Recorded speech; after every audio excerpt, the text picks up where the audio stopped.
લાગ તલે લાલ રેડિયા મેરે જીવ કે યહી જીવન ઇને પાઉં તલે પડી રહું નરી નજરે ખોલો બાતુને પરણવાલો નિર્ગુણે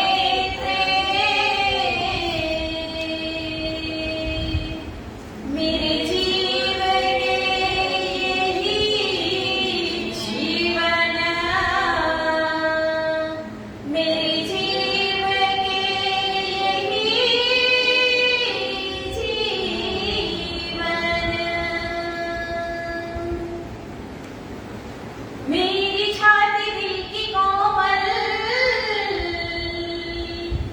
सीने पर राखो नरम गरम इतनी सेज बिछाई दियो मेरे महाराजी मेरे धनी जी जुदे करो जिनदम जुलान करियो मेरे राजजी ओ मेरे श्यामाजी जुलान करियो आजो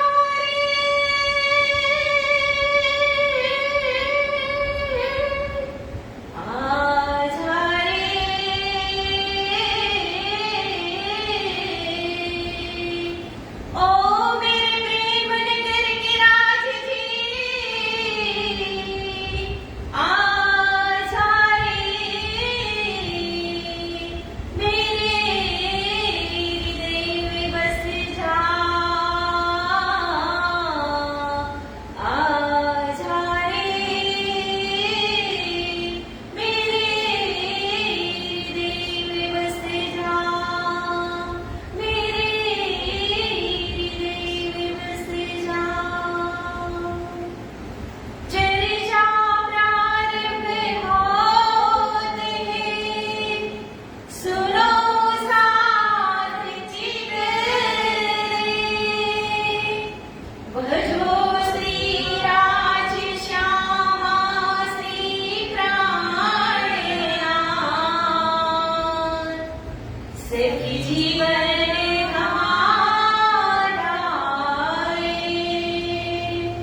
श्री महामति करे साथ जी भैया चर्चा का वक्त अब तुम सुनियो चितरे लाल लाल लाल बैठे ईद तखत लाल आगे आए बैठे ईद तखत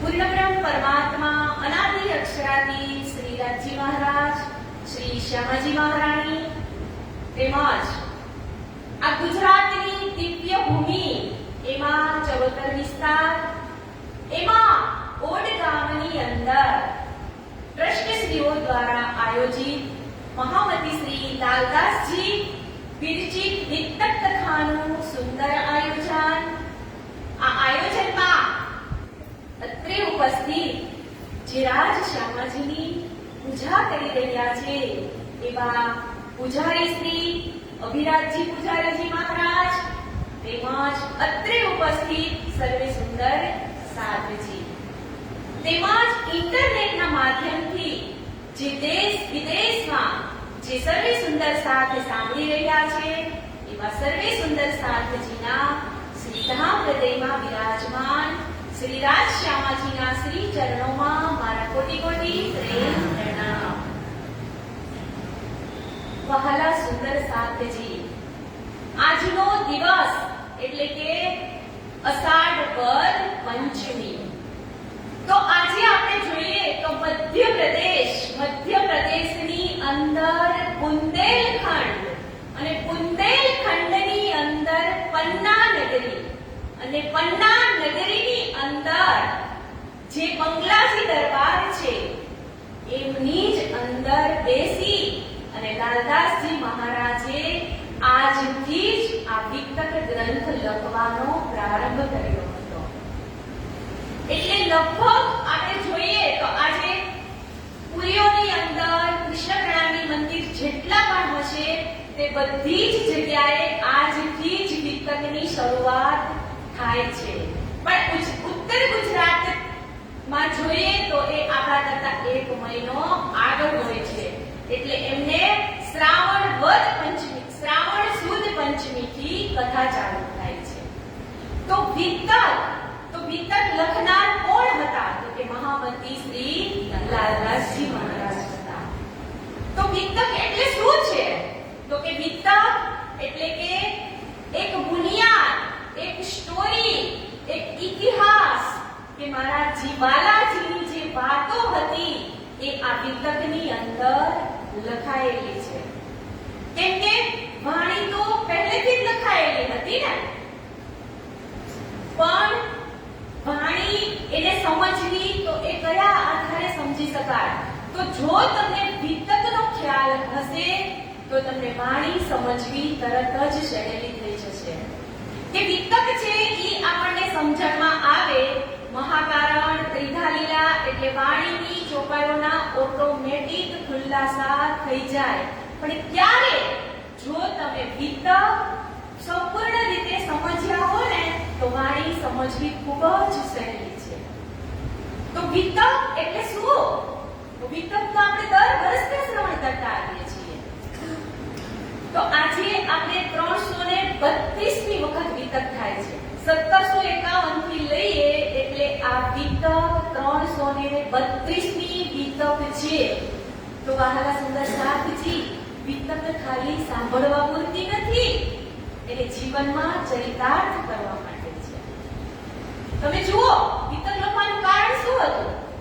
તો કે સદગુરુ ધણી શ્રી જીતેવચંદ્રજી જે ચાલ ચાલીને ગયા, મહામતી શ્રી પ્રાણનાથજી જે ચાલ ચાલીને ગયા, આપણી બાઈજરાજ મહારાણી જે ચાલ ચાલીને ગયા, લાલદાસજી મહારાજ જે ચાલ ચાલીને ગયા, આપણી શાકુંતલબાઈ જે ચાલ ચાલીને ગયા. આવા તો કેટલાના નામ લઈએ આપણે કે આજે કરુણા સખીથી લઈ અને શાકુંતલ સખીની જે ચાલ હતી એ આજે આ વિતકની અંદર એની બ્રહ્મલીલા જે હતી એ વર્ણવવામાં આવી છે.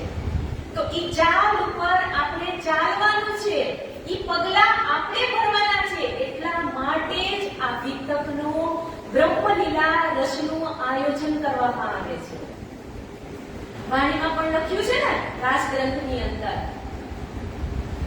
એને પગલે આપણે ચાલે, પગલાએ પરિમાણ સુંદર સાથજી, હો સુંદર સાથજી.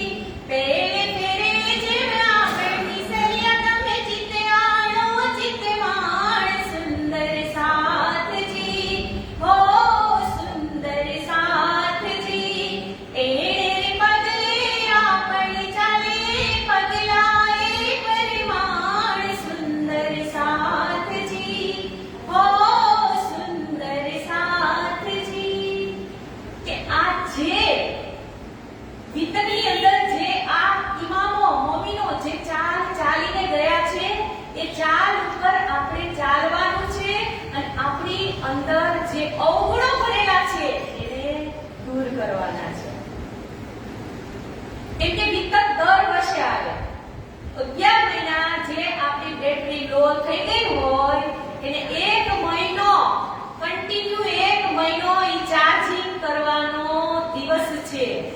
અને આ ચાર્જિંગ તમે કરી લ્યો ને એટલે તમારે આખું વર્ષ ઈ ચાર્જિંગ ચાલે. પણ ક્યારે? આજે તમે અહીંયા વિતકને સાંભળશો, પછી તમારા સ્ટોરની અંદર, સ્ટોર રૂમમાં ઘરે કેમ આપણે બધો અનાજનો સંગ્રહ કરીએ છીએ ને, એમ વિતકને તમે તમારા ચિત્તની અંદર, બુદ્ધિની અંદર સ્ટોર કરશો તો પછી એને તમારે કાગોળવા થાશે. તો આ 1 મહિનાની નીંદ એટલે કે ઈ આપણું ભાથું છે ભવિષ્યનું. એટલે તો વાણીમાં કીધું છે ને, એ નીંદની રમણ હતી ઘણી, બીજ સાથને સાર, કોમલ ચિત્ત કરે જે મૃદ રહે પ્રાણનાથ. આ નીંદ કેવી છે? તો કે આપણા હૃદયની અંદર પ્રાણનાથજીને આપણે ક્યારેય ભૂલવાના નથી. તો આ કેવો અવસર છે? તો આ અવસરને આપણે ક્યારેય ભૂલવાનો નથી. કેમ કે આ વિતક છે તો એ આપણા અવગુણોને દૂર કરવા માટે જ લખાણી છે. આપણું નામ શું છે? સુંદર સાઠજી. તો આપણે સુંદર ક્યારે બનીએ? આપણી અંદર કામ, ક્રોધ, લોભ, મોહ, મમતા, ઈર્ષા, માયા, છળ, કપટ, તારું, મારું કેટલું ભરેલું છે આની અંદર. પણ અહીંયા વિતકની અંદર આપણે બેસીએ એટલે આપણે એવું એક પ્રણ લેવું કે આજે આ 1 મહિનો વિતક કથા ચાલુ છે તો મારો અવગુણ મને અહીંયા દેખાય છે, ઈ અવગુણને મારે દૂર કરવો છે. કોઈ આપણને એમ કહે કે તારામાં આ અવગુણ છે અને આપણે દૂર કરીએ ને, એમાં નહીં મજા આવે. પણ આપણી જાતને આપણે વિચારવાનું કે મારામાં આ મારો અવગુણ છે, ઈ મારી જાતે જ મારે વિચારવાનું છે, મારે જ એને દૂર કરવાનો છે. એવું એક વિતકના પ્રણની અંદર આપણે આપણો એક જે અંદર ભરેલો કચરો છે એને દૂર કરીએ તો આપણે જ ઓટોમેટિક સાફ ન થઈ જાય. આપણું હૃદય સાફ થાય ને તો પૂર્ણ બ્રહ્મ પરમાત્માને અંદર બેસવા આવવું જ પડે. તમે કૂતરાને જોજો, કૂતરું હોય ને એને બેસવું હોય ને ત્યારે એની પૂંછડી પહેલા પટપટાવી જગ્યા સાફ કરે. જોયું છે ક્યારે તમે કોઈ? કૂતરાને બેસવું હોય એટલે પૂંછડીથી જગ્યા સાફ કરશે, પછી કૂતરું બેસશે. બિચારો કૂતરા જેવું કૂતરું પ્રાણી પણ જો એને બેસવા માટે જગ્યા સાફ કરીને બેસતું હોય તો પૂર્ણ બ્રહ્મ પરમાત્માને આપણા હૃદયની અંદર બેસવું છે ને તો આપણું હૃદય સાફ હોય ને ત્યારે જ બેસી શકે. એટલે આ વિતક આપણને ઈ શીખવાડે છે કે તમે જે હાદી મહેંદી ઇમામ જે ચાલ ચાલીને ગયા છે ઈ ચાલને આપણે ફોલો કરવાની છે. બાકી વિતક આજ કેટલા વર્ષો થયા ચાલુ છે અને આ દુનિયા રહેશે ત્યાં સુધી ચાલુ જ રહેવાની છે. પણ આપણી જાતને સુધારવા માટે આપણે જ આપણી અંદર ઢંઢોળવું પડશે કે મારી અંદર કયો અવગુણ ભરેલો છે. વિતક એ એક ચાલ છે. તો વિતકની અંદર લાલદાસજી મહારાજને વિતક લખવાનું કહે છે મહામંત્રી શ્રી પ્રાણનાથજી મહારાજ. ત્યારે લાલદાસજી કહે છે કે વિતક લખવું એ મારા બસની વાત નથી. કેમ કે વિતક લખવાની શરૂઆત જ્યારે કરવાની હતી તો લાલદાસજી મહારાજ કહે છે મહામંત્રી શ્રી પ્રાણનાથજી મહારાજને કે નથી મને તમારા જીવનીની ખબર, નથી મને સદગુરુ ધની શ્રી દેવચંદ્રજીના જીવની ખબર, કે નથી મને રાસની ખબર, કે નથી મને વ્રજની ખબર, કે વ્રજની અંદર કઈ લીલા થઈ હતી, રાસની અંદર કઈ લીલા થઈ હતી. નથી મને સદગુરુ ધની શ્રી દેવચંદ્રજીના જીવનીની ખબર, કે નથી મને મહામંત્રી શ્રી પ્રાણનાથજીના જીવનીની ખબર. તો હું આ વિતક ગ્રંથને કેવી રીતે લખું? ત્યારે મહામંત્રી શ્રી પ્રાણનાથજી મહારાજ એમને કહે છે કે તારે કાંઈ જ ચિંતા કરવાની નથી. હું મારી 5 શક્તિ છે એ હું તમારી અંદર સમર્પિત કરીશ. તમારે ફક્ત નિમિત્ત જ બનવાનું છે. તમારે સાદી અને કાગળ લઈ અને વિતક લખવા બેસવાનું છે. તો એ 5 શક્તિ ધનીજીની તો એ કઈ હતી? તો કહે છે કે શ્રી ધनी जी को जोश आत्म दुल्ही नूर हुक्म बुद्ध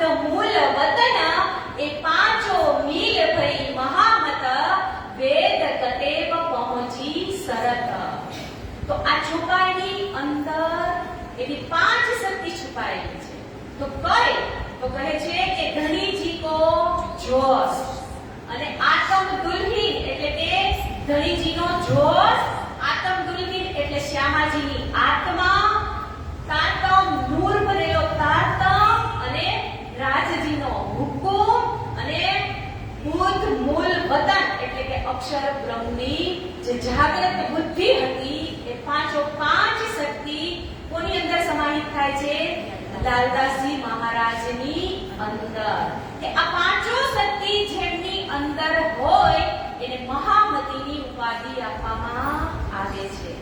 તો આપણે સંપૂર્ણ ઇતિહાસ વાણી ગીતર જોઈએ તો એમાં બેની જ પાછળ બેની જ આગળ મહામતીની છાપ લાગે. એક મહામતી શ્રી પ્રાણનાથજી મહારાજ અને બીજા છે મહામતી શ્રી લાલદાસજી મહારાજ. કે આ બે વ્યક્તિની અંદર પાંચો શક્તિ વિરાજમાન હતી. તો હવે લાલદાસજી મહારાજ વિતક લખવા બેસે છે તો ક્યાં લખે છે? તો કે બંગલાજી દરબારની અંદર. તો હવે આપણે બધા અત્યારે ક્યાં બેઠા છીએ? ઓડ ગામમાં બેઠા છીએ ને. તો હવે આપણે બધાની મન, બુદ્ધિ અને ઇન્દ્રિયો બધી ક્યાં અંકિત કરવાની છે? બંગલાજી દરબારની અંદર. કે મહામતી શ્રી લાલદાસજી મહારાજ વિતક લખવા બેસે છે તો જેવી રીતે જે કથાનું સ્થાન હોય એવી રીતે ત્યાં પૂર્ણ બ્રહ્મ પરમાત્મા ચોક્કસ પધારેલા જ હોય છે. જ્યાં કોઈ રામાયણનું વાંચન થતું હોય તો ત્યાં રામ અને હનુમાનજી અવશ્ય હોય. ભાગવત ગવાતી હોય, એમની કથા થતી હોય તો ત્યાં કૃષ્ણજી અવશ્ય જ હોય. તો વિતકની ચર્ચા થતી હોય તો લાલદાસજી અવશ્ય હોય ને હોય જ. તો આ કથાનું સ્થાન છે એ આપણને જ્યાં લાલદાસજી રમણ કરાવતા આપણને ઉમરકોટની ધરતીથી લઈ અને પન્ના નગરી સુધી આપણને એક મહિનો જે બ્રહ્મરસ યજ્ઞ એમ કહીએ ને તો પણ ચાલે. આજે તમે બીજા બધા કોઈ પણ સંપ્રદાયને લઈ લો, ક્યાંય તમે કોઈ દિવસ એવું સાંભળ્યું કે એમની કથા એક મહિના સુધી ચાલે? આ તો આપણે તો કેટલા ભાગ્યશાળી છીએ સુંદર સાજી કે આપણને એક મહિનો સતત આ રસ પીવા મળે છે. આ બ્રહ્મલીલા રસ કે આપણા કેટલા એવા જન્માંતરના પુણ્ય ભેગા થયા હશે ને ત્યારે આપણને આ પ્રણામી ધર્મ મળ્યો હશે. કેમ કે આગળ આપણે જોશું દેવાપી નામનો જીવ હતો, સુંદરબાઈ અને દેવાપી નામના જીવ દેવચંદ્રજીની અંદર હતા. એને કેટલા વર્ષ 40 વર્ષ સુધી કષ્ટી કરવી પડી ને ત્યારે એને તારતમ મંત્ર મળ્યો. અને આજે આપણે કઈ ખોજ કરવા જાવી પડી હતી? હે આપણને કોઈ એમ કહે કે તમારે આજે મસ્જિદમાં જવાનું છે તો આપણે જાય, આ ચર્ચમાં જવાનું છે તો આપણે જાય.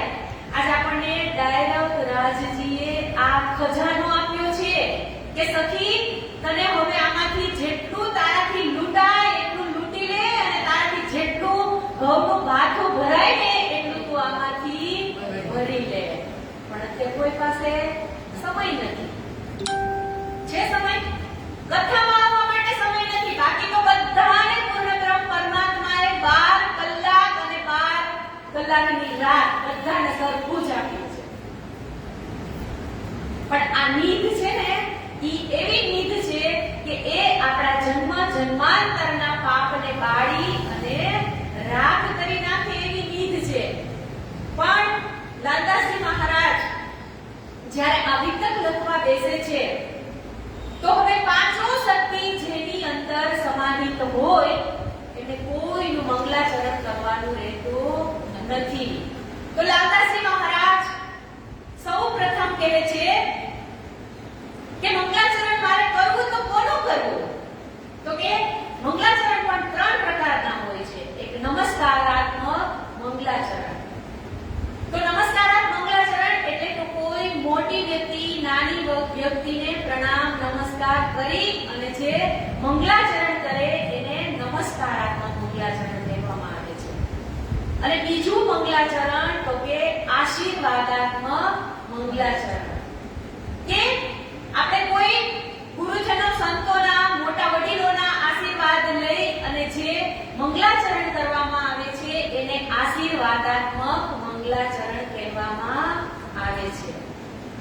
તો હવે ખુદ જેમાં પાંચો શક્તિ બિરાજમાન હોય એમને નથી કોઈને નમસ્કાર કરવાના રહેતા, એમ નથી કોઈને આશીર્વાદ લેવાના રહેતા. એટલે ઈ ત્રીજા નંબરનું જે મંગલાચરણ છે કે વસ્તુ નિર્દેશાત્મક મંગલાચરણ. તો વસ્તુ નિર્દેશાત્મક મંગલાચરણની અંદર મહામતી સ્વામી શ્રી પ્રાણનાથજી મહારાજ જે લાલદાસજી મહારાજ દ્વારા વિત્તક લેખનનું કાર્ય કરવા જઈ રહ્યા છે, તો એમાં એ રાજાઓ જે રાજાઓ આવવાના હતા કે કળિયુગની અંદર નિષ્કલંક બુદ્ધ અવતાર જે રાજા, તો રાજાઓની પરંપરામાં એટલે કે સતયુગ, ત્રેતા, દ્વાપર અને કળિયુગની અંદર જેટલા પણ રાજા થઈ ગયા એ રાજાઓનો નિર્દેશ એટલે કે એની નામચીન રાજાઓ હતા એમનું એ વસ્તુ નિર્દેશાત્મક મંગલાચરણ કરે છે. તો અહીંયા પણ એક આપણે વિચારવા જેવી વાત છે કે 28 વખત વ્યતીત થઈ ગયો હોય સતયુગ, ત્રેતા, દ્વાપર અને કળિયુગ, તો કેટલા રાજા થઈ ગયા હોય ને. તો રાજાની જે નામાવલી તમે આટલા વખતની કરો ને તો એ વિત્તક જેવી થાય. પણ એમાં પણ લાલદાસજી મહારાજ જ્યારે વિત્તક લખવા બેસે છે તો એમાં પણ એને કેવા રાજાઓના નામ લીધા? તો કે ઈકા મહાબળવાન હોય, સુરવીર હોય અને પુણ્યશાળી હોય એવા રાજા પણ લીધા છે, અને અસુર હોય એવા પણ રાજા લીધા છે કે જે શ્રેષ્ઠ હોય. તમે માનો કે પાંડવો અને કૌરવોમાં યુધિષ્ઠિર મહાન ગણાતા હતા ને, પણ બાણમાં કોણ સફળ હતું? અર્જુન હતો. તો એમાં એને અર્જુનનું નામ લખેલું છે. આવી રીતે રાજાઓની પરંપરાની અંદર વિત્તકમાં એક વસ્તુ નિર્દેશાત્મક મંગલાચરણ તરીકે રાજાઓની પરંપરા પ્રમાણે આગળ લાલદાસજી મહારાજ કહે છે કે જેવી રીતે આ કળિયુગની અંદર ઔરંગઝેબ બાદશાહનું શાસન હતું ત્યારે જ નિષ્કલંક બુદ્ધ અવતાર થવાના હતા. કેવી રીતે? તો કે જ્યારે આ પૃથ્વીની ઉપર અધર્મ વધે છે એટલે અધર્મનો નાશ કરવા માટે પૂર્ણ બ્રહ્મ પરમાત્માને આ ધરતી ઉપર અવતરણ થવું પડે છે. એટલે તો શ્લોકમાં લખ્યું છે ને, યદા યદા હિ ધર્મસ્ય ગ્લાનિર્ભવતિ ભારત અભ્યુત્થાનમ અધર્મસ્ય તદાત્માનં સુજામ્યહમ પવિત્રાણાય સાધૂનાં વિનાશાય દુષ્કૃતા ધર્મ સંસ્થાપનાર્થાય સંભવામિ યુગે યુગે સંભવામિ યુગે યુગે. કે જ્યારે આ ધરતી ઉપર અધર્મ વધે છે ત્યારે આ દુનિયાની અંદર મારે અવતાર લેવો પડે છે. એટલે તો આપણે ગીતમાં પણ મસ્ત ગાઈએ છીએ ને, હે માનવ વિશ્વાસ કરી લે, સમય બની હું આવું છું, આ દુનિયામાં ઈચ્છાથી અવતાર ધરીને હું આવું છું. હે માનવ, તું વિશ્વાસ કરી લે કે આ દુનિયાની અંદર અવતાર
નહીં પી શક.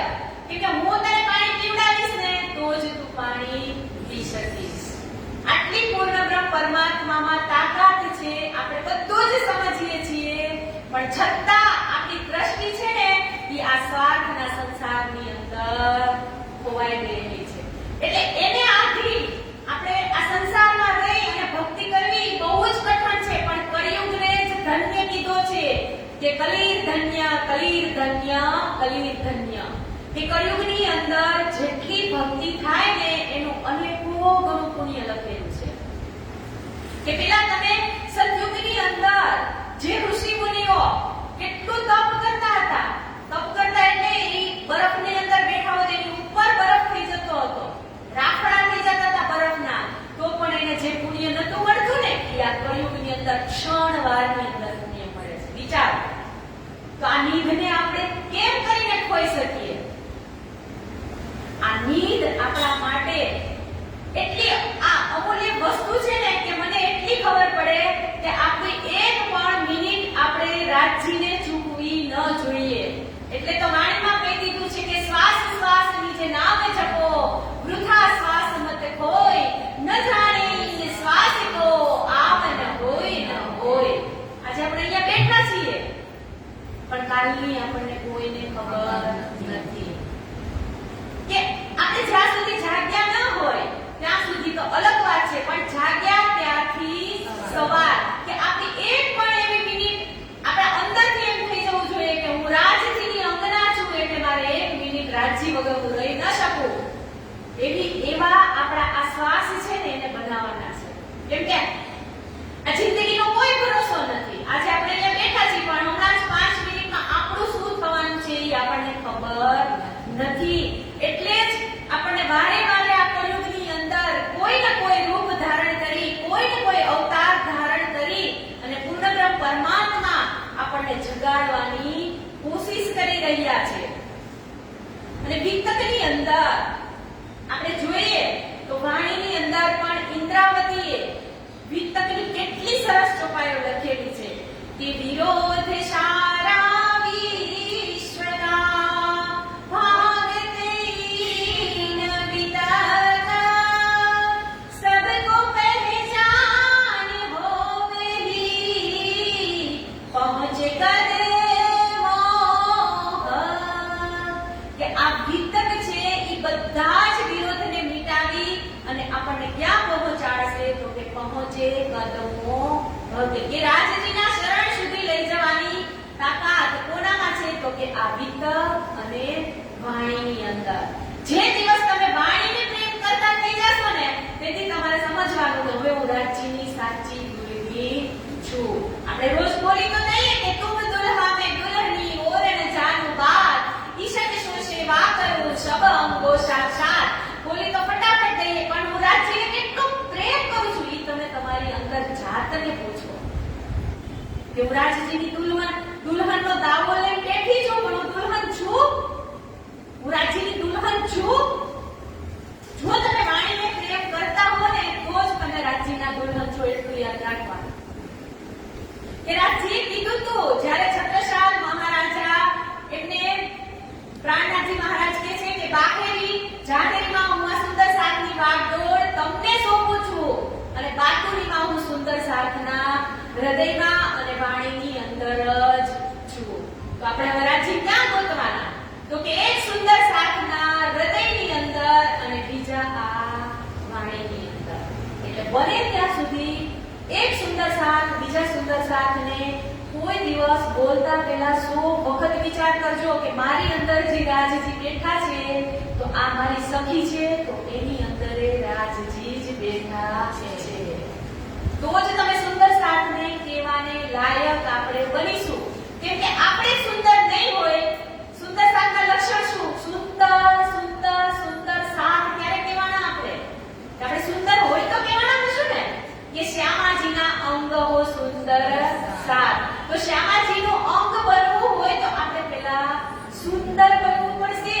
આપણે સુંદર હશું અને સામેવાળો વ્યક્તિ આપણે ગમે એ કહેતો હોય પણ આપણે એને સુંદરતાની રીતે જોય એટલે ઈ આપણને સુંદરતાની રીતે જોવે ને જોવે જ. આપણે ફૂલ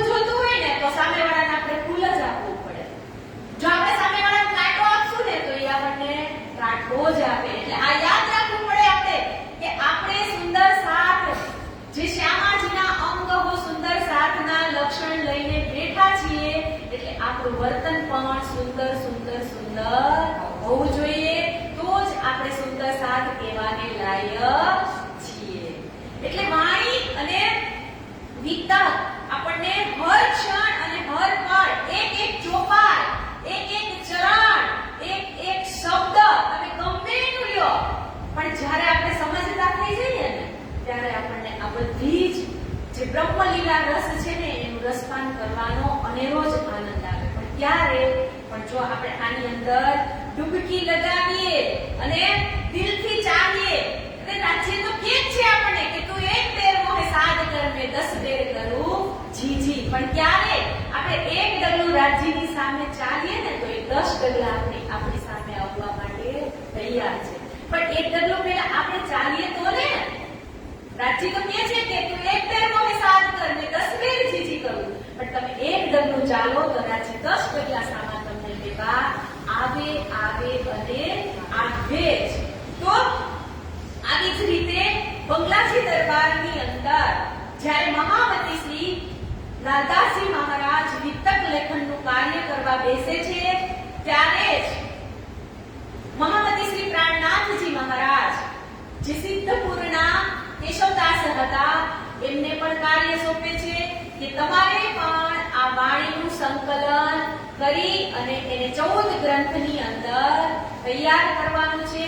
તો એ કેશવદાસ એ આપણા ચોપડા મંદિરની અંદર જે ગંગા જમનાજીનો ઘાટ છે ત્યાં એ વાણીનું સંકલન કરે છે.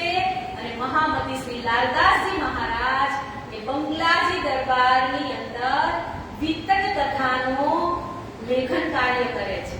તો વિતક કથા પણ આપણે કોની લખવાની છે? તો કે પૂર્ણ બ્રહ્મ પરમાત્મા અનાદિ અક્ષરાદ્વૈતની. તો વિચારો, પહેલા આપણો દેશ છે એ રાજાશાહી દેશ હતો. તો આપણે કર કોને ચૂકવવો પડતો? રાજાને. અને રાજા હંમેશા કોને માનતા હોય? દેવી દેવતાઓ. દેવી દેવતાઓ પર કોનું શાસન હોય? ઇન્દ્રદેવ. ઇન્દ્રદેવ ઉપર કોનું શાસન હોય? બ્રહ્મા, વિષ્ણુ અને મહેશ. એની ઉપર કોનું શાસન હોય? તો કે આદિનારાયણ. જો કેટલું વૃક્ષ ઊંચું જાય છે ને, પછી આદિનારાયણ ઉપર કોનું શાસન હોય? તો કે અક્ષર બ્રહ્મ. અને એની ઉપર કોનું શાસન હોય? તો કે પૂર્ણ બ્રહ્મ પરમાત્મા અનાદિ અક્ષરાતીતનું. તો આજે આપણે ગાથા લખવા બેઠા છીએ તો કોની? તો કે પૂર્ણ બ્રહ્મ પરમાત્મા અનાદિ અક્ષરાતીતની ગાથા લખવા બેઠા છીએ. વિચારો, આજે આપણે કેટલું ક્રોસ કરી ગયા. આજે આપણે ઈ નિધ મળી છે. કોની? તો કે જે સદા હંમેશને માટે જેની પરમધામમાં પોતાની સત્તા અને સાહેબી છે એવા રાજજી તરીકે આપણને જેને ઓળખીએ છીએ એવા રાજજી. રાજજી એટલે પરમધામના રાજા. તો એવી જ રીતે અહીંયા તમે જુઓ, આપણા દેશના વડાપ્રધાન નરેન્દ્રભાઈ મોદીજીને લઈ ગયો. હવે આજે આપણે ઓડગામનો રોડ સારો કરવો હોય તો નરેન્દ્રભાઈ મોદી આવશે? નહીં આવે. કેમ કે એ અહીંયાના જે કોર્પોરેટર હશે, કોર્પોરેટરની ઉપર આવે ધારાસભ્ય, એની ઉપર જેમ એનું પદ ચડતું જાય તો નાનું કાર્ય કરવાનું હોય તો કોઈ દિવસ પૂર્ણ બ્રહ્મ પરમાત્માને આવવું પડે નીચે. એટલે આ આદિ બધા જ સન્માનીય છે, પણ આપણા માટે પૂજનીય તો એક જ હોવા જોઈએ, અને એ છે પૂર્ણ બ્રહ્મ પરમાત્મા અનાદિ અક્ષરાદ્વૈત. કે એક વ્યક્તિ સંચાલન કરે છે, એની નીચે જે વ્યક્તિ બધા કામ કરે છે. એવી જ રીતે આપણું પણ આ વટ વૃક્ષ છે, અને ઈ વટ વૃક્ષ ક્યાં જઈને ઊભું રહે છે? તો કે પરમધામમાં. અને પરમધામના જો કોઈ રાજ કરવા વાળા હોય તો એ રાજજી છે. અને ઈ રાજજીની જ ગાથા આજે આપણે સાંભળી રહ્યા છીએ. હવે આપણે ઈ નિશ્ચય કરવાનો કે આપણે આમાંથી કોને ચોઈસ કરવાના છે. વહાલા સુંદર સાથજી, હવે લાલદાસજી મહારાજ આપણને વિતકની અંદર પ્રવેશ કરવા જઈ રહ્યા છે.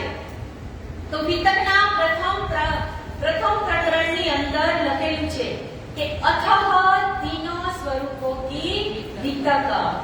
अथः એટલે કે સંસ્કૃત શબ્દ છે। અથઃનો અર્થ થાય હવે।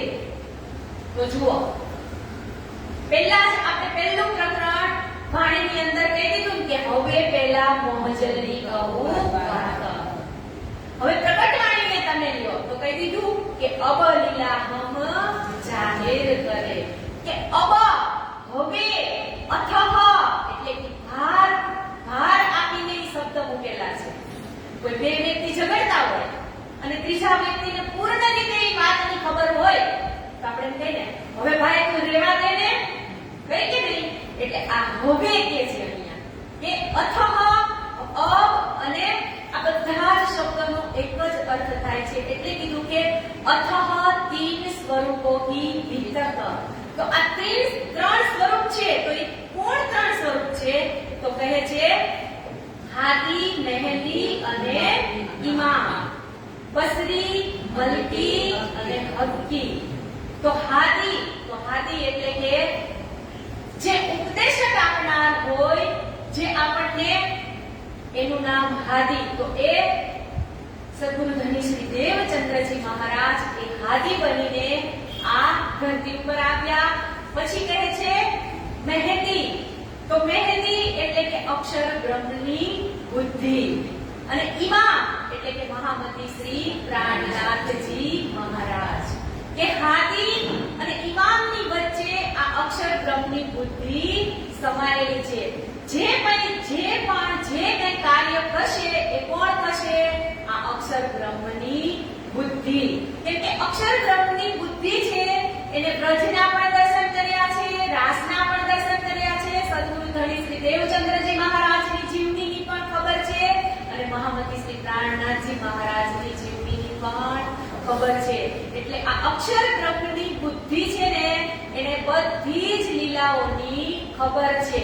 એટલે આપણે કલ્કી અવતાર કહીએ તો કલ્કી અવતાર એટલે શું છે? તો કે અક્ષર બ્રહ્મની બુદ્ધિ છે ઈ એક ઘોડાના રૂપમાં છે અને રાજજી છે એમનો જોશ અને હુકુમ છે અને તારતમ રૂપી જે તલવાર એટલે કે જે તારતમ રૂપી તલવાર લઈ અને રાજજી મહારાજ આ કલ્કી ઘોડાની ઉપર સવાર થાય છે। એટલે કહે છે કે તારતમ રૂપી તલવારથી રાજજી મહારાજ એટલે કે પૂર્ણબ્રહ્મ પરમાત્મા અનાદિ અક્ષરાથી આ 14 લોક બ્રહ્માંડને અખંડ કરવા માટે જ આ તારતમની નીંદ લઈને આવ્યા છે। તો હવે આપણને બંગલાજી દરબારની અંદર મહામતી શ્રી લાલદાસજી મહારાજ વિતકની અંદર પ્રવેશ કરવા જઈ રહ્યા છે। તો પહેલી ચોપાઈમાં કહે છે ભવિષ્ય પુરાણ में राजा कहे जुग चार, वचन जो है व्यास के ताको करो विचार। वचन जो है व्यास के ताको करो विचार। के भविष्य पुराणની અંદર 18 પુરાણની રચના થઈ ગઈ હતી।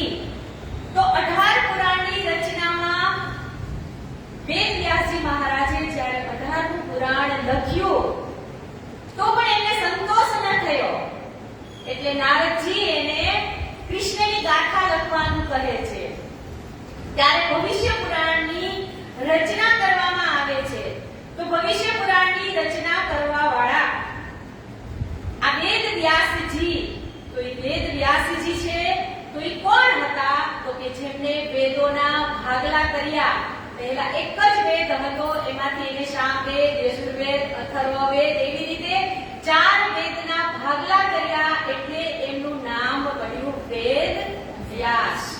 તો એમના પિતાનું નામ હતું પરાશર ઋષિ અને માતાનું નામ હતું સત્યવતી અને એમના પત્નીનું નામ હતું અરણી દેવી કે જે અરણી દેવીના કુખે જ સુખદેવજી મહારાજનું પ્રાગટ્ય થયું હતું અને એ સુખદેવજી મહારાજ એ જ ભાગવત કથાનું આગળ વિસ્તાર કરે છે। તો આવી રીતે વેદ વ્યાસજીનું નામ, કેમ કે વેદ વ્યાસજીનો જન્મ એક ટાપુ ઉપર, સમુદ્રની વચ્ચે જે ટાપુ હોય એની અંદર વેદ વ્યાસજીનો જન્મ થયો હતો. તો એમનો રંગ શ્યામ હતો, એટલા માટે વેદ વ્યાસજીને બીજા કૃષ્ણ દ્વૈપાયનના નામથી પણ આપણે જાણીએ છીએ, ઓળખીએ છીએ.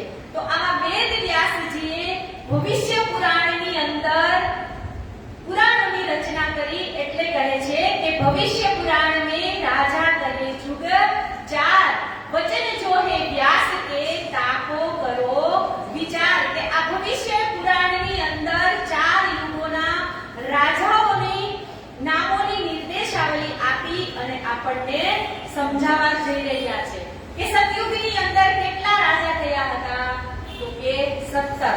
પછી કે ત્રેતાની અંદર તો કે 29 રાજા, અને દ્વાપરની અંદર 19 રાજા, અને કળિયુગની અંદર 20 રાજા. હવે વિચારો 28 વખત વ્યતીત થઈ ગયા હોય તો આટલા જ રાજાઓના નામ અહીંયા કેમ લીધા? તમે પહેલા કીધું એમ કે જે નામાંકિત રાજાઓ હતા અને જે લાલદાસજીને જે રાજાના નામ લખવાની ઈચ્છા થઈ એવા જ રાજાઓના નામ અહીંયા લખ્યા છે. કેમ કે એક ઉદાહરણ તરીકે આપણે જોઈએ કે રામાયણની અંદર જ્યારે રાવણ સીતાજીનું હરણ કરી અને લઈ જાય છે તો એને ક્યાં રાખે છે? અશોક વાટિકા. તો અહીંયા પણ એવા પ્રશ્ન નહીં થયા હોય કે રાવણે સીતાજીને અશોક વાટિકામાં જ કેમ રાખ્યા? અહીંયા તો કેટલા બધા વન હતા. તો એ કોની ઈચ્છા હતી? રાવણની હતી ને. તો એવી જ રીતે અહીંયા પણ લાલદાસજીની ઈચ્છા હતી, એ જ નામાંકિત જે રાજાઓ હતા એમના જ અહીંયા નામ લખવામાં આવ્યા છે. તો કે કેવા કેવા રાજાઓ હતા? તો એ રાજાઓને આપણે જોઈએ કે સતયુગની અંદર, સતયુગનો સમય કેટલો કીધો? તો કે 17,28,000. પછી ત્રેતાનો તો કે 12,96,000, અને દ્વાપરનો તો કે 8,64,000, અને કળિયુગનો તો કે 4,32,000. આટલો સમય વ્યતીત થઈ જાય પછી આટલા જ રાજા થાય. પણ મેં જેમ કીધું એમ કે રાજાઓ છે ઈ કોની મરજીથી લખવામાં આવ્યા હતા? તો કે મહામતી શ્રી લાલદાસજી મહારાજની મરજીથી આ રાજાઓની નામાંકની અહીંયા લખવામાં આવી છે. તો આપણે હવે વિતકની અંદર રાજાઓની પરંપરામાં જે થયેલું હતું એ આગળ જોઈએ. તો કહે છે 17 રાજા સતયુગ में एक કર્યો રાજા કૃત તીત અપની ભૂગતી તાપર ભયો કૃતદંત. કે સતયુગની અંદર 17 રાજા થઈ ગયા. તો પેલા રાજા કોણ હતા? તો કહે છે કે સર્વપ્રથમ કૃત નામના રાજા થયા અને એમને રાજ્ય ભોગવ્યું, અને પછી ત્યાર પછી એમના પુત્ર હતા એ કૃતદત્ત તરીકે અવતરણ થઈ ગયું. પછી કહે છે તા ઉપર અંતર ભયો ફેર મુચકંડા હોય તા ઉપર ભેરવાનંદ રાજા કંભો કહ્યું સોય. કે ત્યારબાદ અંત નામના રાજા થયા, પછી મુચકુંદવા નામના રાજા થયા, અને એમના પછી ભૈરવાનંદ નામના રાજા થયા. તા ઉપર આદિ ભયો ફેર હરનાકશ કહ્યું નામ તા ઉપર તાપી ઘોર પ્રહલાદ ભયો ઈશ્ઠામ. જો અહીંયા હરણ્યાક્ષ રાજાનું નામ લીધું. તો એ રાજા હતા? ના હતા રાજા. પોતાના પુત્રને જે મારવાની કોશિશ કરતા હોય એવા પણ અહીંયા નામ લેવામાં આવ્યું છે. એટલે કે જે પોતાની સમૃદ્ધિથી પણ વાહ જેની થતી હોય એવા પણ છે, અને જે દુષ્કર્મ કરતા હતા એમનું પણ અહીંયા નામ લખવામાં આવ્યું છે. કે હિરણ્યકશ્યપ તો કેવા હતા? તો કે એમના પુત્ર જે પ્રહલાદજી છે ઈ નામ સ્મરણ કરતા હતા તો એ પણ એને ગમતું ન હતું ને. એના કે તું તારા હરિને માનતો હો તો આ અંગારા ભરેલો લાલ થાંભલાને તું બાદ ભીડ. પણ કહેવાય છે ને કે જે પૂર્ણબ્રહ્મ પરમાત્માને જે આધીન થઈ ગયા હોય ને એ તો એનું કામ કરે જ. પણ જેવા જ પ્રહલાદજી વિચારે છે ને કે હું આને પથ ભરું ત્યાં એને એ ધગધગતા થંભની અંદર કીડીની લાઈન દેખાય છે. એટલે જે કાર્ય કરે છે ને એની પાછળ તો કોઈ ને કોઈ સપોર્ટ કરવા વાળું હોય જ છે. પછી આગળ કહે છે કે તા ઉપર બલિલોચન તા પર બલી ભોગત ઇને હો અપની ભૂગતી લોચન બલી ઈતા. કે એના પછી બલિલોચન નામના રાજા થયા, પછી બલિભોગત નામના રાજા થયા અને પછી લોચન બલી નામના રાજા થયા. તા ઉપર બાણાસુર તા ઉપર કપિલાક્ષ નામ કપિલ ભદ્ર તા પર ભયો જરાસરી ઈશખામ. કે ત્યાર પછી બાણાસુર નામના રાજા થયા, પછી કપિલાક્ષ નામના રાજા થયા અને એમના પછી જરાસર નામના રાજા થયા. પછી કહે છે તા ઉપર ધૂમ્ર ઋષિ કહ્યો એ સત્ર સતયુગ કે અબ કહો ત્રેતા કે 29 નામ ભયે. કે અત્યાર સુધી મેં તમને આ 17 રાજાઓના નામ સંભળાવ્યા. હવે હું તમને ત્રેતા યુગના જે 29 રાજા છે એમના નામ સંભળાવવા જઈ રહ્યો છું. પ્રથમ તો બ્રહ્મા ભયો તા પર મરીચ નામ તા પર કશ્યપ ભયો ફેર સૂરજ ઈશખામ. કે ત્રેતા યુગની અંદર પ્રથમ રાજા હતા તો કે બ્રહ્મા અને એમના બાદ મરીચ, પછી કશ્યપ, પછી સૂરજ. આવી રીતે આ રાજાઓ થયા.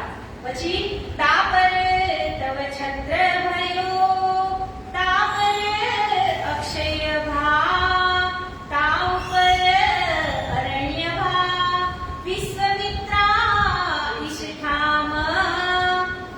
એમના પછી તવ છત્ર નામના રાજા થયા, પછી અક્ષયભા નામના રાજા થયા, પછી અરણ્યભા નામના રાજા થયા અને પછી વિશ્વમિત્ર નામના રાજા થયા. ફેર મહામંત્ર ભયો તા પર ભયો જીવન તા ઉપર રાજા ભયો નામ ભદ્ર ઉદવન. એમના પછી મહામંત્ર નામના રાજા થયા, એમના પછી જીવન નામના રાજા થયા, એમના પછી ઉદ્વન નામના રાજા થયા. અને હવે આવે છે તા પર ત્રિશંખ ભયો તા પર હરિશ્ચંદ્ર હોયા તા પર રોહિતાશ નામ માન ધાતા કહ્યો સોયા. કે એમના પછી ત્રિશંખ રાજા થયા અને હવે આવે છે રાજા હરિશ્ચંદ્ર. તો કે રાજા હરિશ્ચંદ્ર જે અયોધ્યા નગરીના રાજા હતા, રાજા હરિશ્ચંદ્ર, એમને સત્યના કારણે પોતે વેચાઈ ગયા, એમની પત્ની પણ વેચાઈ ગયા અને એનો બાળક પણ વેચાઈ ગયો. કેમ કે જ્યારે બલિરાજાનો યજ્ઞ થતો હતો ને ત્યારે નહીં બલિરાજા નહીં, જ્યારે હરિશ્ચંદ્ર રાજા છે એમને સપનું આવે છે કે મેં જે ભિક્ષા આવ્યા લેવા એમને મેં મારું સર્વસ્વ દાનમાં આપી દીધું. તો દાનની ઉપર દક્ષિણા પણ આપવાની હોય, તો દક્ષિણા તો એમની પાસે કાંઈ હતી નહીં. તો પછી કહે છે કે હવે હું નોકરી લઈ જાઉં અને મને જે કાંઈ ધન મળશે એમની હું તમને દક્ષિણા આપીશ. તો દક્ષિણા દક્ષિણા આપવા માટે કેવી જગ્યાએ નોકરી ગયા? તો કે સ્મશાનની અંદર. જે મળદા બાળવાની નોકરી હોય એ રાજા હરિશ્ચંદ્રએ લેવી. વિચારો, એક અયોધ્યાનું રાજપાટ છોડી અને એ રાજા સત્યના કારણે કેવી નોકરીએ રહી ગયા. અને જ્યારે એમના પુત્રનું અવસાન એક સાપ કરડવાથી થાય અને એમની પત્ની જ એમના પુત્રને લઈ અને જ્યારે રાજા હરિશ્ચંદ્ર પાસે જાય તો રાજા હરિશ્ચંદ્ર એને ના પાડી દે કે જ્યાં સુધી તમે મને આ કફનના નામનું કપડું અને જે મહેનતાણા તરીકે ખીચડી ન આપો ત્યાં સુધી હું આપણા પુત્ર હોવા છતાં પણ હું આને બાળી શકું નહીં. આને અગ્નિદાહ હું તમને ન દેવા દઈ શકું સ્મશાનની અંદર. આ સત્યના કારણે રાજા હરિશ્ચંદ્રએ પોતાનું સર્વસ્વ બલિદાન કરી દીધું. આવા રાજા પહેલાના યુગની અંદર થઈ ગયા તો એ આ ઇતિહાસની માટે કાયમને માટે અમર બનેલા છે. તો એવી જ રીતે આ વિતક કથાની અંદર આપણે જેટલા પણ સુંદર સાથે અને મોમીનોએ જે કંઈ ભોગ આપ્યો છે તો આજે એ આ વિતકની અંદર લખાય અને એમની કેવડી અમર ગાથા આ જ્યાં સુધી આ દુનિયા રહેશે ત્યાં સુધી આની અંદર જેટલા સુંદર સાથે એનો ફાળો આપ્યો છે, કોઈ તનથી, કોઈ મનથી અને કોઈ ધનથી, એ આ ઇતિહાસની અંદર અમર બની ગયા છે. એટલે હવે આગળ કહે છે, ફેર રાજા સગરે ભયો ફેર્યા સા મિત્ર નામ તાવ પર ભગીરથ ભયો દીપ જો ઇસ ઠામ. કે એમના પછી સગર રાજા થયા, પછી આસામિત્ર નામના રાજા થયા, પછી ભગીરથ નામના રાજા થયા અને પછી દિલીપ નામના રાજા થયા. પછી કહે છે કે તા ઉપર રઘુ ભયો ફેર અજ ઇસ ઠામ તા પર ભયો દશરથ ફેર રામચંદ્ર નામ. કે ત્યાર પછી કોણ થયા? તો કે રઘુ નામના રાજા થયા, પછી અજ નામના રાજા થયા, પછી દશરથ નામના રાજા થયા અને દશરથના પુત્ર રામ નામના રાજા થયા. તો આ રામ પણ કેવા? તો કે વચન પાલક. સત્યના કારણે એમને પોતાના સીતાજીનો પણ ત્યાગ કરી દીધો. કેવા સત્યવીર રાજા? તો કે છે ને, રઘુકુલ રીત સે તાજ લિયાઈ પ્રાણ જાય પર વચન જાય. કેવા રાજા? તો કે ધોબીલા કહેવાના કારણે એમની પત્નીનો પણ ત્યાગ કરી દીધો. અને કેવા રાજા? તો કે ભાઈ માટે પણ મરી મીટવા વાળા રાજા હતા. જ્યારે 14 વર્ષનો વનવાસ થતો હતો ને ત્યારે ભીલ નામની ભીલડી હોય ને એ રાજા રામને કહે છે કે હું તમારી શું સેવા કરી શકું? ત્યારે રામ પ્રભુ કહે છે કે આ રસ્તાની અંદર હું જે ચાલીને આવ્યો છું ને એ રસ્તામાં મને જે કાંટા દેખાય છે ને એ કાંટાને તમે વીણી લ્યો. તો ભીલડી કહે છે કે અરે રામ, તમે હવે ક્યાં પાછા આ રસ્તે ચાલીને આવવાના છો? તો તમે મને કાંટા વીણવાનું શા માટે કહો છો? ત્યારે રામ કહે છે કે મારા ભાઈને જેવી ખબર પડશે ને કે મારા રામને વનવાસ થયો છે તો એ પગમાં ચપ્પલ નહીં પહેરે, ઉઘાડા પગે દોડતો આવશે. એટલા માટે હું કહું છું કે તમે અહીંયાથી આ કાંટા વીણી લો. એ જ રામ અને એ જ રાવણનો ભાઈ આજે વિભીષણને તમે લઈ લો. એ પણ સત્યના માર્ગે ચાલનારા હતા. જ્યારે રામ અને રાવણનું યુદ્ધ થતું હતું તો રામ જેવા રાવણને બાણ મારે, એક મસ્તક જાય તો પાછું બીજું લાગી જાય. એવા સમર્થવાન રામ પણ રાવણને હરાવી શકતા ન હતા. ત્યારે એમનો સપોર્ટ કોને? એના ભાઈએ જ કરેલો. વિભીષણે જ કીધું ને રામને કે રાવણની નાભીની અંદર અમૃતનો કુંભ ભરેલો છે. 31મું બાણ તમે રાવણની નાભીની અંદર મારશો ત્યારે જ રાવણનો નાશ થશે. તો આ એક ભાઈ સત્યના કારણે જે રાવણ છે એને ખબર હતી કે ભાઈ તું રહેવા દે, તું આ જે કામ કરશે યોગ્ય નથી, તો એ સત્યના કારણે રામ ભગવાનને સપોર્ટ કરે છે. એટલે કે છે ને કે ભાઈ પણ કેવો હોવો જોઈએ, તો કે ભાઈ ભાઈને સપોર્ટ કરે એવો હોય ને તો ભાઈ પણ એક આગળ વધી શકે પરિવારની અંદર. પણ ભાઈ જ જો ભાઈને સપોર્ટ ન કરતો હોય ને તો એ ભાઈ કોઈ દિવસ આગળ જઈ શકે નહીં. તો ભાઈ પણ કેવો હોવો જોઈએ, તો કે રામ જેવો અને વિભીષણ જેવો. પણ વિભીષણને ખબર હતી ને, કેમ કે રામ ભગવાન આવ્યા હતા તો એ બધાનો ઉદ્ધાર કરવા માટે જ આવ્યા હતા. એટલા માટે અહીંયા કહે છે કે રાજા દશરથે પણ એવું વિચાર્યું હતું કે કાલે સવારે મારે રામને ગાદીએ બેસાડવા છે, પણ ત્યાં કોઈનું ચાલતું નથી.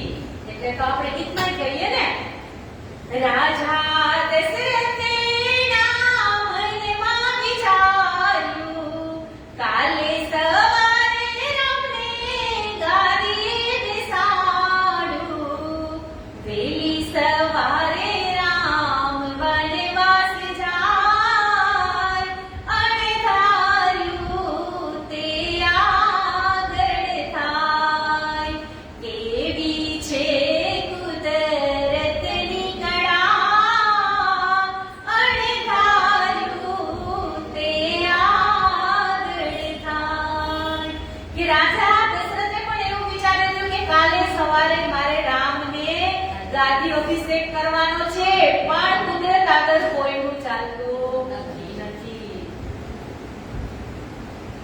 એટલે જ આગળ કહે છે કે તા ઉપર લવ ભયો, તા પર અંત ભાન, તા ઉપર કઈ લખી, તા પર બબરબાન. કે એમના પછી રામચંદ્રજીના પુત્ર હતા લવ, અને પછી અંતભાન, પછી કૈલખી, અને એમના પછી બબરબાન નામના રાજા થયા. તા ઉપર સુંદર શાન, તા ઉપર અગ્નિવરણ, એ 29 તે તામીને, ભરે રાજા ઉપર ધરન. આમના પછી સુદર્શન નામના રાજા થયા. આવી રીતે આ 33 આ ત્રેતા યુગના 29 રાજાઓના નામ હતા. હવે કહે છે કે દ્વાપર યુગના જે રાજાઓ હતા એમના હું તમને નામ જણાવું છું કે 19 ભયે દ્વાપર में प्रथम इंद्र नाम, तापर भयो चंद्रमा, फिर पूर्वा राजा इस ठाम. કે હે સુંદર સાધજી, વ્યાસજીના કથા અનુસાર આ દ્વાપર યુગની અંદર જે 19 રાજાઓ થઈ ગયા એના તમે હવે નામ સાંભળો. તો કહે છે કે એમાં પ્રથમ રાજા કોણ હતા, તો કે ઇન્દ્ર નામના રાજા હતા, અને પછી ચંદ્ર નામના રાજા થયા, અને પછી પુરુરવા નામના રાજાએ શાસન કર્યું. અયે રાજા તાપર ભયો, નિર્મોક્ષ તાપર હોય, તાપર સંતનું ભયો, ચિત્ર રાજા કહ્યો સોય. કે એમના પછી અય નામના રાજા આવ્યા, પછી નિર્મોક્ષ નામના, પછી શાંતનુ, પછી ચિત્ર નામના રાજાઓ થયા. તાપર વિચિત્ર ભયો, તાપર ભયો વ્યાસ, તા ઉપર પાંડવ ભયો, ફેર અર્જુન રાજા આશ. કે એમના પછી વિચિત્ર, પછી વ્યાસ. વ્યાસ એટલે વેદ વ્યાસજી લખનારા હતા ને જે, એટલે કીધું કે વ્યાસ, પછી પાંડુ રાજા, અને પાંડુ રાજાના પુત્ર અર્જુન. તો મોટા પુત્ર તો યુધિષ્ઠિર હતા, પણ અહીંયા અર્જુનનું નામ કેમ લખવામાં આવ્યું?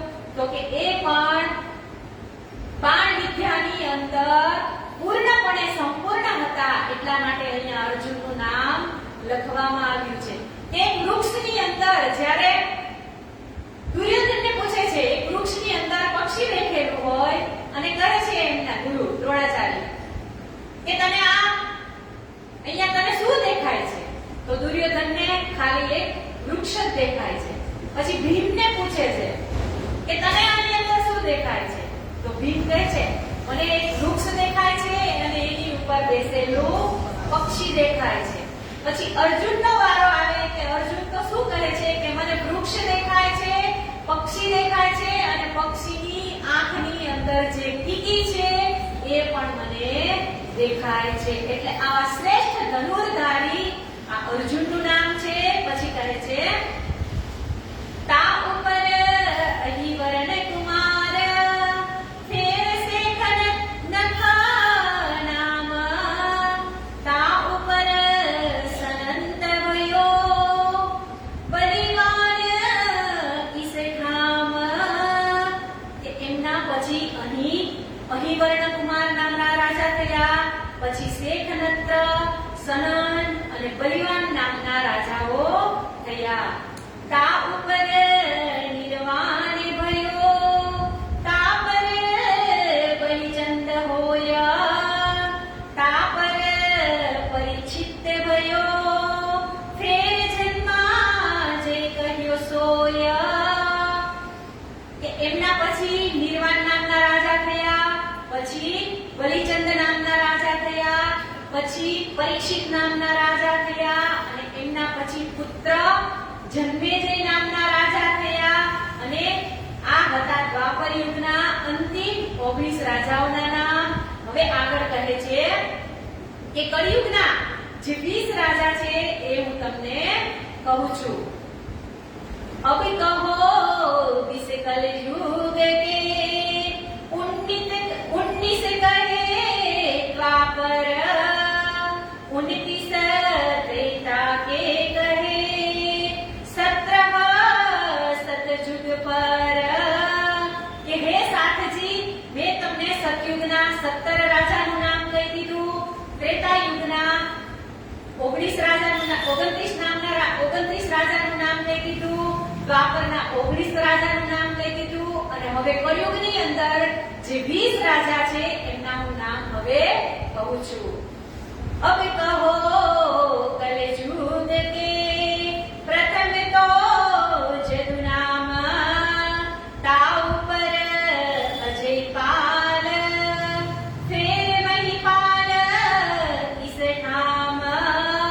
કે કળિયુગના પ્રથમ રાજા તો કે યદુ રાજા હતા અને એમના પછી અજયપાલ અને પછી મહિપાલ નામના રાજા થયા. તા ઉપર ગંધર્વ સેન વીર વિક્રમાદિત્ય તા પર વિક્રમાચક્ર ફેર ભોજ કહ્યો શાબિત. કે એમના પછી ગંધર્વ સેન, પછી વીર વિક્રમાદિત્ય રાજા, પછી વિક્રમાચક્ર અને પછી ભોજ નામના રાજા થયા. પછી કહે છે તા પર ગૌરી પાદશાહ સુલતાન અલાઉદ્દીન નામ તા ઉપર નસરુદ્દીન લોડા મહમૂદ ઇસ ઠામ. કે ત્યાર પછી હવે મુસ્લિમ બાદશાહ રાજા કે ઘોરી નામના રાજા થયા, પછી અલાઉદ્દીન નામના રાજા થયા, પછી નસરુદ્દીન નામના રાજા થયા અને પછી લોઢા મોહમ્મદ નામના રાજા થયા. તા ઉપર બડા મહમૂદ તા પર સુરખા હોયા દેવુર લિંગ તા પર ભયો બાવર કહ્યો સોયા. કે એમના પછી મહમૂદ, સુરખા, તૈમુરલંગ અને મોગલ સમ્રાટ અને એમના પછી બાબર નામના રાજા થયા. તા ઉપર હુમાયું, તા ઉપર અકબર, તા ઉપર સલીમ શાહ, શાહજહાં તીન પર. કે તેમના પછી હુમાયું નામના રાજા થયા, પછી અકબર, અકબરના સલીમ શાહ અને સલીમ શાહના શાહજહાં નામના રાજા થયા. હવે કહે છે તા ઉપર ઔરંગઝેબ, એ કલયુગ કે નામ, આગે અવતાર હોएगा, बुद्धकल की इस ठाम, बुद्धकल की इस ठाम. बोले श्री निष्कलंक बुद्धावतार की जय. કે તા ઉપર ઔરંગઝેબ, એ કલિયુગ કે નામ. તો કે આ ઔરંગઝેબ બાદશાહ એ કેવો હતો? તો કે હિન્દુઓની મૂર્તિઓનું ખંડન કરતા હતા અને હિન્દુઓની મૂર્તિઓનું ખંડન કરી અને હાથીઓના પગની નીચે એને કચડતા હતા. બ્રાહ્મણોની જનોએ બાળી અને હોળીની જેમ પ્રગટાવતા હતા. તો કહે છે કે આવા આ ઔરંગઝેબ બાદશાહ જ્યારે આ કળિયુગની અંદર એમનું અવતરણ હશે, આ કળિયુગની અંદર, ત્યારે નિષ્કલંક બુદ્ધાનું અવતરણ આ ધરતી ઉપર થશે. કે જ્યારે જ્યારે આ ધરતી ઉપર પાપ વધે છે ત્યારે જ આ પૂર્ણબ્રહ્મ પરમાત્માને આ ધરતી ઉપર અવતાર લેવાનું થાય છે. તો કહે છે કે આ કલયુગની અંદર જ્યારે મહામતી સ્વામી શ્રી પ્રાણનાથજી મહારાજ આપણને બતાવે છે કે કલયુગની અંદર આપણને આ ઔરંગઝેબ બાદશાહનું જ્યારે શાસન ચાલી રહ્યું હતું ત્યારે મોમીનોને કેટલી યાતનાઓ કરવી પડી હતી, પણ છતાં ઔરંગઝેબ બાદશાહ જાગતા નથી. પણ એ પણ કોની વાત છે? તો કે એ પણ હુકમની વાત છે ને. હુકમ વગર, રાજજીનો હુકમ ના હોય ત્યાં સુધી કોઈ પણ જાગૃત થઈ શકતો નથી. તો આ કથા પણ આપણને એ જ સમજાવે છે કે આપણી અંદર જ્યાં સુધી મહેર, જોશ, ઈશ રાજજીનો નહીં આવે ત્યાં સુધી આપણે પણ જાગૃત થશું નહીં. એટલે કે ઔરંગઝેબ બાદશાહ છે ને, એની જે ચિત્ત વૃત્તિ છે એ જોઈએ ને તો એ આપણે આપણી ઉપર પણ લઈ શકીએ નહીં. આપણે જ્યાં સુધી જાગીએ નહીં, પ્રણામી ધર્મનો દાવો લઈ અને જ્યાં સુધી આપણે જાગીએ નહીં ને તો આપણી સ્થિતિ પણ એ બીજ છે. અને ઈ જાગણી માટે જો કોઈ સ્થાન હોય તો ઈ કયું સ્થાન છે? તો કે ઈ કથા. તો કથા તો આપણી તો કેવી કથા? તો કે આખો એક મહિનો 30 દિવસની કથા એ નીર આપણને ક્યાં મળે? તો કે આ કથાની અંદર જ મળે. એટલે તો શ્લોકમાં પણ કીધું છે ને, અતો ડુલોકે નનુનાસ્તિ કિંચિત ચિતસ્ય શોધાય કલો પવિત્રમ અધો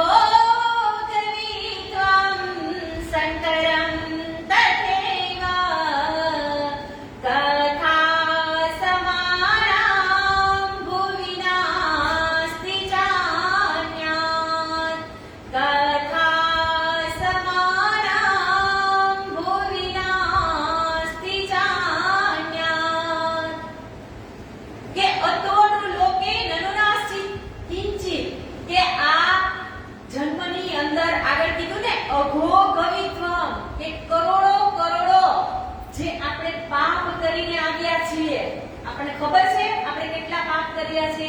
એટલે કે છે કે અઘોગમિત્વમ, કે જે કરોડો જે આપણને પાપ કર્યા છે એનું પુણ્ય કમાવાનું કોઈ સાધન હોય તો એ છે કથા.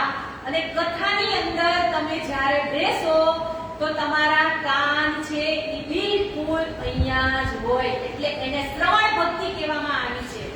કે શ્રવણ ભક્તિ જેવી કોઈ ઉત્તમ ભક્તિ નથી. આજે તમે અહીંયા કથામાં બેઠા છો, કથા સાંભળો છો, તો મને તો ખબર જ છે કે તમે બધા અહીંયા મારી સામે જ બેઠા છો, પણ તમે તમારા મનથી ક્યાંય બીજે ફરતા હો તો મને ખબર નથી.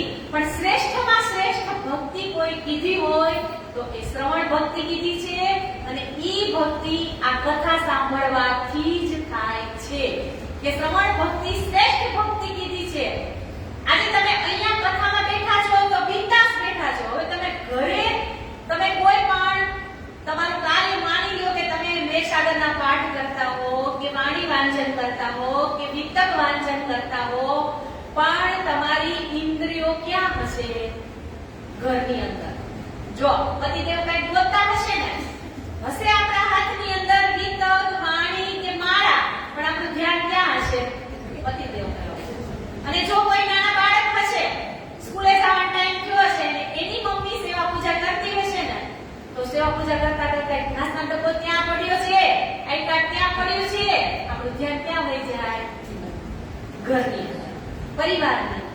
પણ કથામાં આવો એટલે નથી તમને પરિવાર યાદ આવતો કે નથી તમને કોઈ વસ્તુ યાદ આવતી. એટલે બેસ્ટમાં બેસ્ટ કોઈ ભક્તિ હોય તો એ શ્રવણ ભક્તિ કીધી છે, કે જે સાંભળવાથી જે પુણ્ય મળે છે એ પુણ્ય બીજું એકેય નથી. તો આ કથા આપણને એ સમજાવે છે કે કથાની અંદર તમે આવો એટલે કથાનો ઊંધો અક્ષર શું થાય? થાક. 2 કલાક તમને ઘરે બેસવું હશે ને તો તમે આ પોઝિશનની અંદર નહીં બેસી શકો, પણ અહીંયા તમને સંપૂર્ણ 2 કલાકનો થાક પણ મળ્યો. કાનમાં તમારા જે શબ્દ શ્રવણ ગયા એનું તમારું માથું ભરભરાયું, અને આ જન્મ જન્માંતરની જે નીંદ છે, આ કળિયુગની અંદર આપણા પાપ ધોવાના છે. કે કીધું ને કે તમે કેટલા જન્મના પાપ કરીને આવ્યા છો એ તમને ખબર નથી. તો ઈ પાપ છે એને પાપાત્મા, જે આપણે કાર્ય કરેલા છે એને પુણ્યાત્મા તરફ ફેરવવાનું કોઈ સ્થાન હોય તો ઈ છે કથા. તો આવો મોકો આપણને મળતો હોય તો આપણે ક્યારેય ચૂકાય નહીં. રાજા પરીક્ષિત, તક્ષક નાગ એને કરડ્યો હતો અને વિશ્વામિત્રએ એને શાપ આપ્યો હતો કે આજથી 7મા દિવસે તારું મૃત્યુ છે. તો એને તો ખબર હતી કે મારો 7મા દિવસે મૃત્યુ જ છે.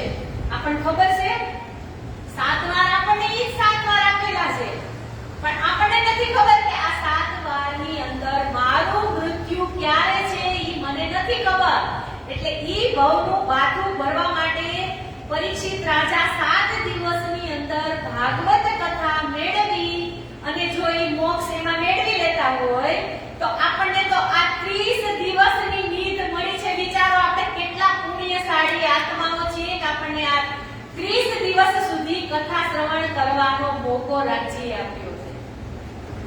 તો આ કથાને આપણે બનતી ટ્રાયે, હું તો એમ કહું છું કે એવો નિશ્ચય લઈ લેવાનો કે આજે મારે આ વિતકની અંદર 1 દિવસ પણ પાડવો નથી.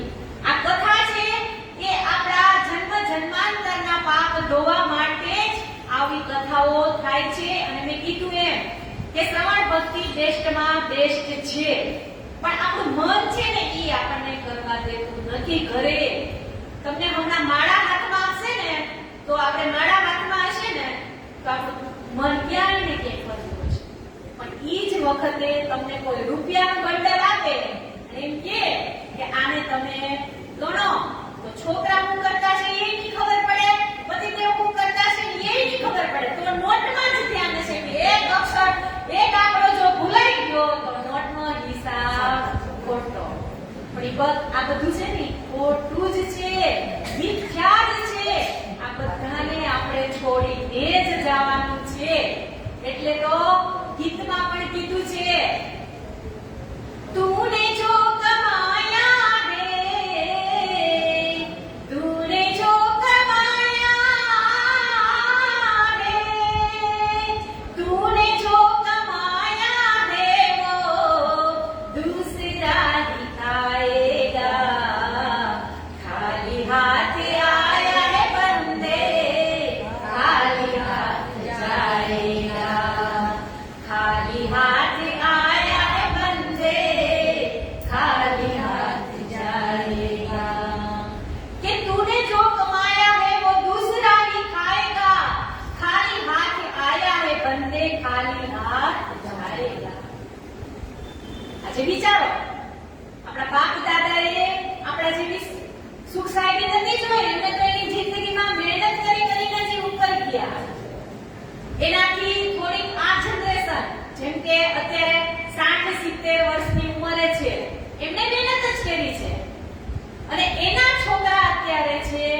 જીવવા જેવો જમાનો તો હવે છે.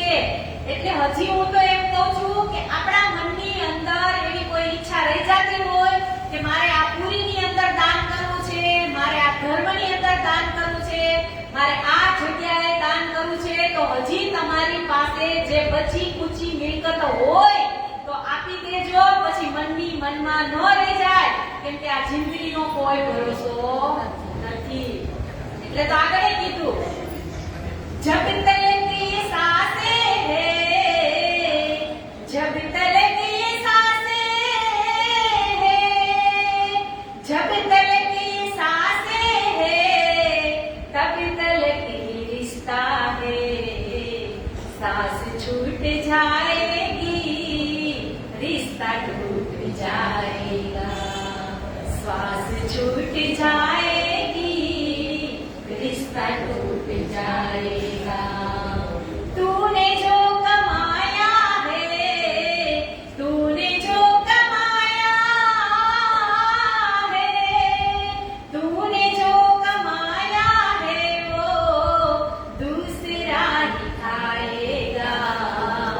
खाली हाथ आया बंदे, खाली हाथ जाएगा.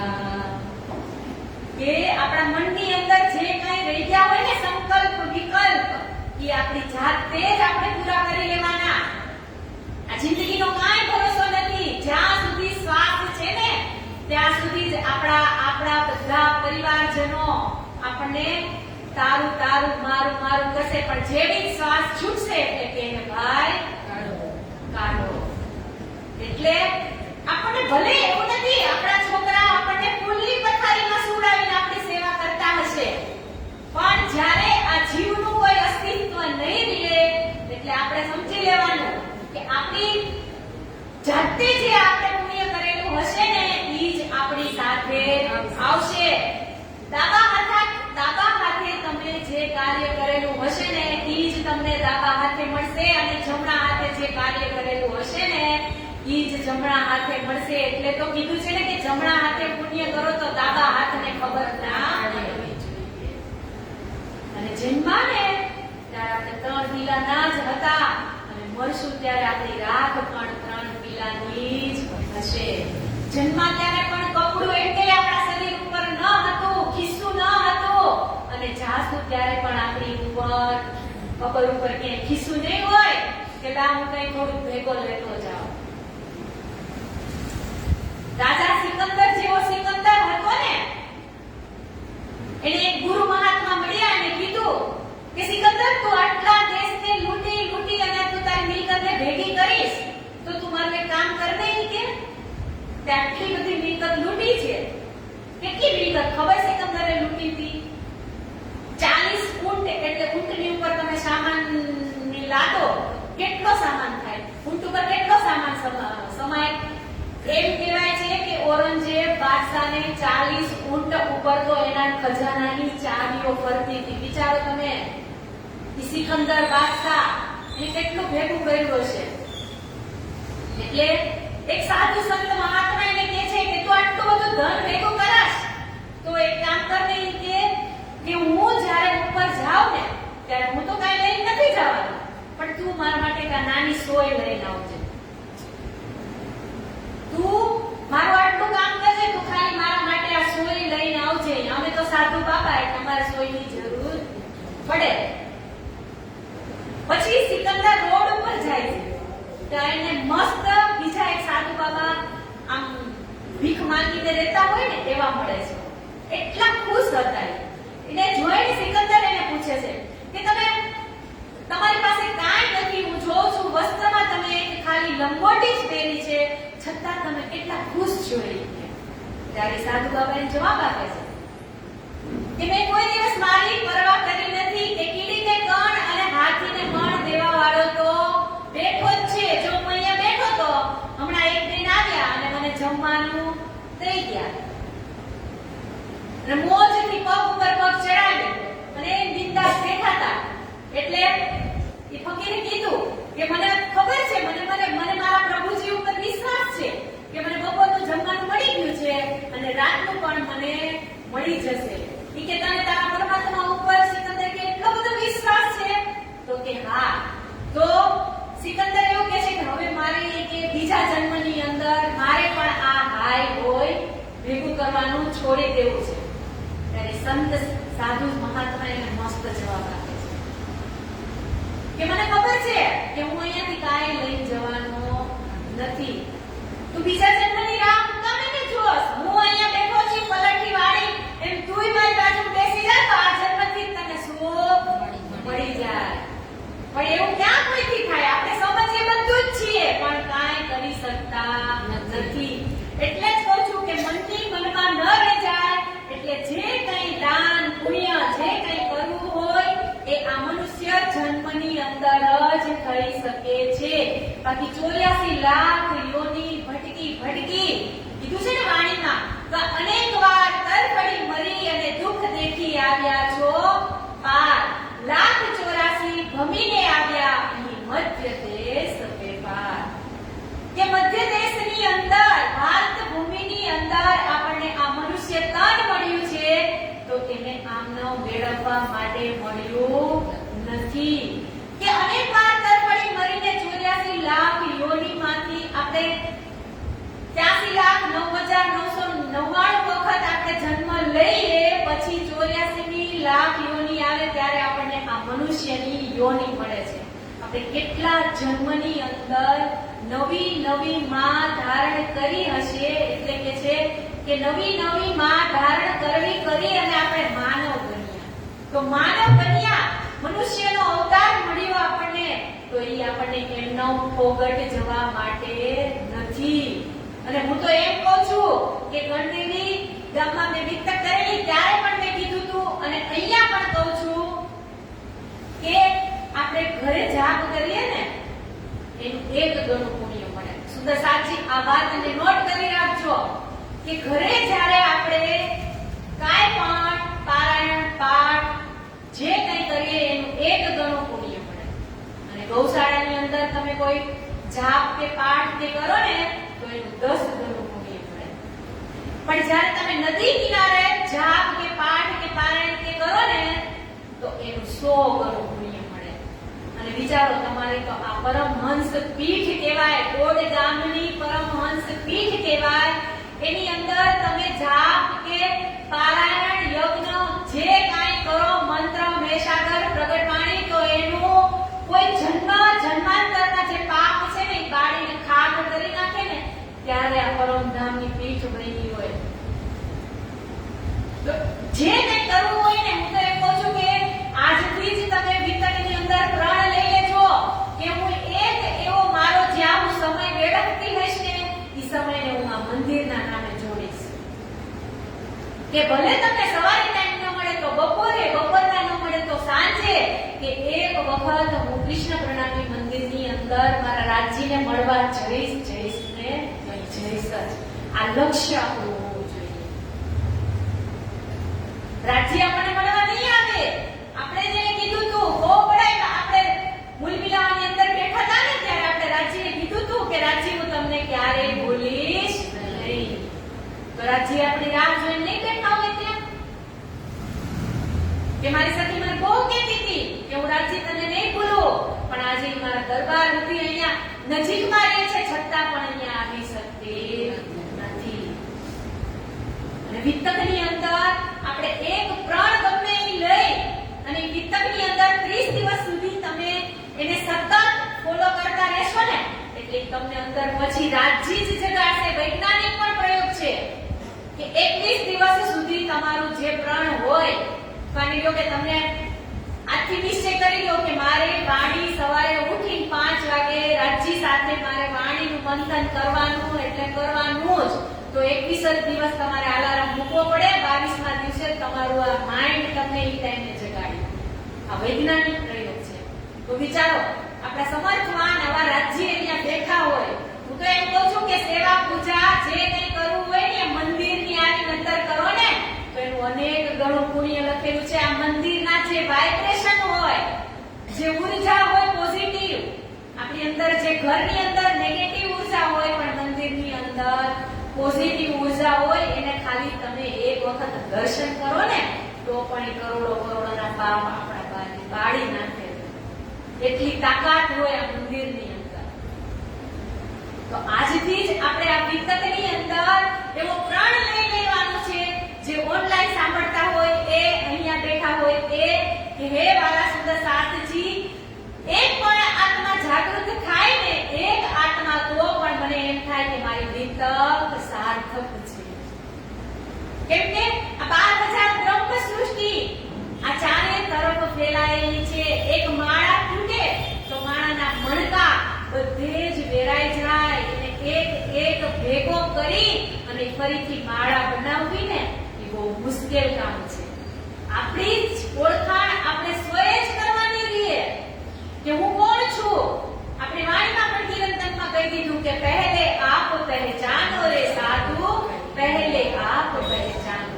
કે મારી જાતને જ મારે ઓળખવી પડે અને જે કાંઈ આપણે લક્ષ્ય લેવું હોય એ પણ આપણે જાતે જ લેવું પડે. આજે તમે રસખાનને જુઓ, તુકારામને જુઓ, નરસૈયાને જુઓ, મીરાબાઈને જુઓ, સદગુરુ ધણી શ્રી દેવચંદ્રજી મહારાજને જુઓ, મહામતી શ્રી પ્રાણનાથજી મહારાજને જુઓ. એની જીવનીની કસની જુઓ તમે. કસની વગર આ દુનિયામાં કાંઈ મળતું નથી. એક હીરા જેવો હીરો છે, એને પણ ચમક લાવવા માટે કેટલો ઘસવો પડે ને ત્યારે એમાં ચમક મળે. એવી રીતે આપણે પણ આપણી જાતને ઘસવી પડે.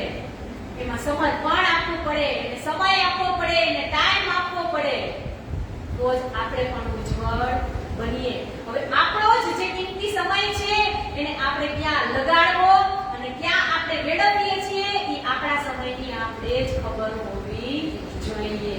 વહાલા સુંદર સાથજી, આજનો અહીંયા સમય પૂરો થવા આવ્યો છે અને કાલે આપણે બીજા પ્રકરણની અંદર પ્રવેશ કરશું કે સર્વ કારણોનું કારણ એટલે કે મહાકારણ એ રાજજીનું દિલ છે. અને રાજજીએ જે પોતાના દિલની અંદર જે કેસેટ બનાવેલી છે એનું સંપૂર્ણ વિવરણ આપણે કાલની કથામાં સાંભળશું. અને આજે આપણે અહીંયા ચોપાઈને દોહરાવીશું. અને હા સુંદર સાથજી, કાલે રાઈટ 3 વાગે એટલે વહાલા સુંદર સાથજી વિતક કથાનો શુભારંભ થઈ જશે. એટલે સમયસર આવી જજો બધા. અને અહીંયા જ આપણે ચોપાઈને